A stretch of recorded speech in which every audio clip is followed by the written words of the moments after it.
السلام علیکم۔ اس وقت میں موجود ہوں نمائش چورنگی پر، جہاں تحریک لبیک پاکستان کے زیر اہتمام ایک دسترخوان کا اہتمام کیا گیا ہے، جس میں سیر و افطار کروائی جا رہی ہے۔ تو ہمارے ساتھ اس وقت موجود ہیں کراچی کی جانی مانی شخصیت جناب فاروق ستار صاحب۔ السلام علیکم سر۔ وعلیکم السلام۔ فاروق بھائی، ماشاءاللہ آپ نے جس طرح سے کچن کا دورہ کیا آتے کے ساتھ ہی، تو آپ یہاں کے معاملات دیکھ کے کیا کہنا چاہیں گے؟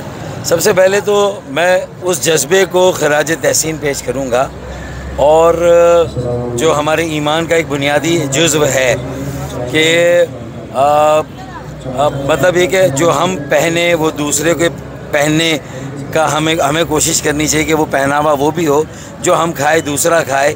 تو یہ دیکھیں، ایک جیسی سحری سب کو کرانا، اور پھر اس میں یہ تخصیص بھی نہیں کہ زکوٰۃ کا یا خیرات کا پیسہ ہے تو اس کو متومل لوگ، عام لوگ، تنخواہ دار طبقہ نہیں کھا سکتا۔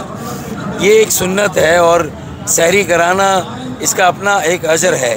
تو جو سحری کرنا چاہے اس کے لیے یہاں انتظام ہے، اور ایک ہی جیسی سحری سب کے لیے، ہر خاص و عام کے لیے ایک ہی صف میں کھڑے ہو گئے، محمود و حیاس، نہ کوئی بندہ رہا نہ کوئی بندہ نواز۔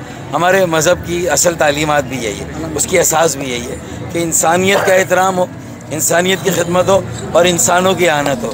اور یہ مذہب اور بڑی عبادتوں میں بھی یہی عبادت ہے کہ ہم انسانیت کی خدمت کریں۔ اور اللہ تعالیٰ ہمارے TLP کے تحریک لبیک پاکستان کے جو قیادت ہے، جو ان کے ساتھی ہیں، ان کی توفیقات میں اضافہ کریں، انہیں بہت اس کا اجر عطا کریں، اور ان سے اس ملک کی تعمیر و ترقی کے بہت اچھے کام لے۔